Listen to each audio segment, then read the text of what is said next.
So on the heels of that good jobs report and the possibility we could see split government, in other words, the House switches hands, Democrats control it. What does that mean? For the markets, split government tends to be a good thing. For example, when Ronald Reagan saw the Republicans lose 27 seats in the midterm elections of 1982, the market went up 3.9%. The very next day, it was up 18% 6 months later, 20% a year later. In 2006, when George Bush had to deal with a Democratic House and a Senate, the market was up about 9% 6 months later, about 7% a year later. So that's just the market. Now, whether that translates into the economy, anyone's guess. Let's get the read from Fox Business Network Susan Lee, market analyst Dan Geltrude, and last but not least, Jonas Max Ferris. Dan, to you on that. What do you think? Split government is good. One word, Neil, gridlock. That's what we're headed for, which, as you made reference to, isn't the worst thing because the market views things as they like certainty. So if we're in gridlock, there's some certainty there.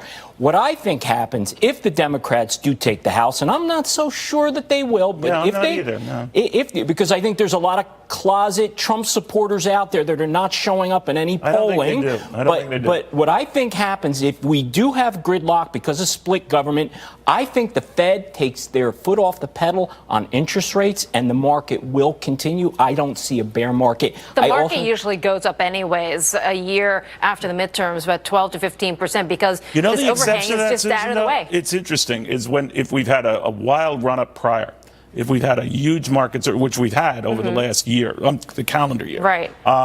It's a little different, but it is what it is. Over the last to your 70 point. years. And I'm wondering, the people you talk to, would they like better? This is largely the investment crowd is a largely Republican crowd. Absolutely. I'm not casting political aspersions here, but so if the Republicans were to hang on to the House, what is their sense about how the markets would react to that? Well, I think it would be a positive actually for the markets because maybe we wouldn't have our time taken up with unnecessary hearings, talk about implementing more regulation. I think that would be market positive to get something done, but also the status quo, people are just comfortable knowing that there's gridlock and there are separated houses of government. But I would imagine that if both houses go the Republican GOP way, that like the tax cuts, we actually get some more juice in the markets. Yeah, okay. Yeah, the only good thing of having that kind of situation is the big spending initiatives, the things that lead to deficit growth happen when everybody's in charge. So you get Obamacare when there's one party in charge. You get Medicare Part D under Bush when everyone's in charge. You get the defense spending that just went up when there's one. So you're not going to get major initiatives, and the market is starting to worry about government. That's a good point. If you have a full run of the table, that's when the deficits increase. Yeah. Right? There's not enough agreement to pass anything, whether it's a big tax cut or a big spending plan. Well, that's Dan's point, though. That's why that's good. The story's not that gravy, though, and here's why. Because this time, the Democratic Party is shifting. It's kind of doing what the Tea Party did when Obama won. It's shifting further left. We just showed Trump is running around to help people. Bill Clinton doesn't get to run around anymore. The whole Clinton era is now over. It was a question. His whole background is now in question. Hillary took an embarrassing loss for the party, and the party is going Democratic Socialist.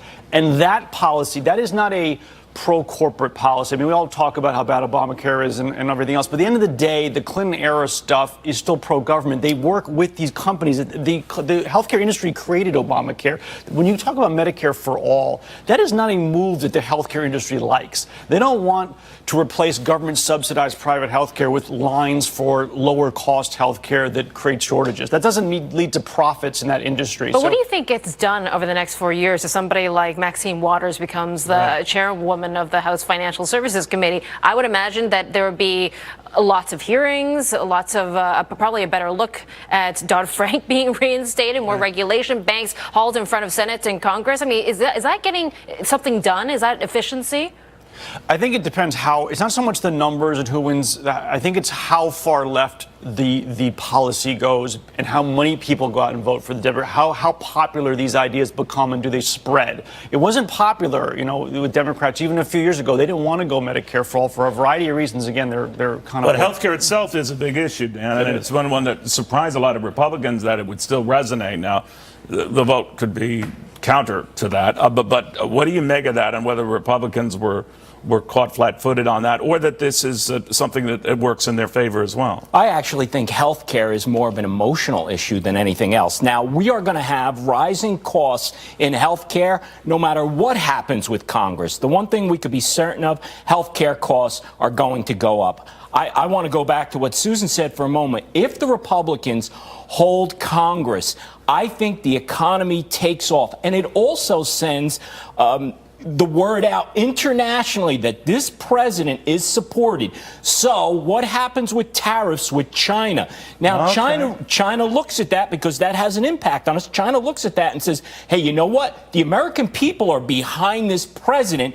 It allows him to play hardball with the Chinese, and we make more progress. I think the market will like that. Well, let me ask you guys about the recent market volatility. I mean, we did come off our lows this week, but Friday there was a sell-off, and I'm wondering whether that noise, what do you think, Susan, is part of, voters thinking? I don't know if it really moves on the upside or downside unless it's really significant, but what do you think? Really significant, I agree. I think this is just part of the natural cycle when markets go up as much as they have since Election Day. A 10% correction is just all part of the normal washout, and I think it's healthy as well. But a 10% correction within days can jar folks. Yeah, I think psyches, yes, it does impact sentiment, but we've seen this before. Maybe people who haven't been around for the last 10 years and are young to the market, but this is something that goes up, goes down. But I would say that what happens on Tuesday, and if we do have something solid, I think there's something to trade off of. What do you think, Jonas?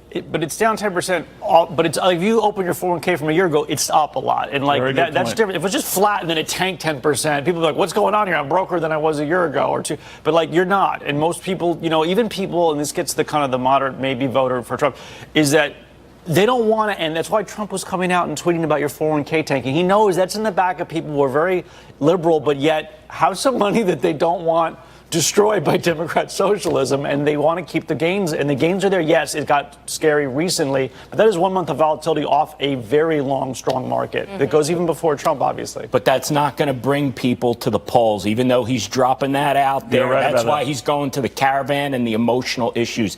A lot of people are feeling emotional. Anger gets them out there. Exactly. A good economy is not going to do it. He's got to go elsewhere to gin up his maybe base. He's just trying to get you to not the Democrat to do what they did with the Clinton, does not get out and vote because you're like, well, I'm not that enthusiastic about people in my district who want to go more socialist. Like, I'm not really going to go for a Republican, but I'm just not going to vote because I don't believe the angry accountant here. I'm not an angry guy. I'm happy to be here. All right, guys, thank you all very, very much. Obviously, a lot of politicking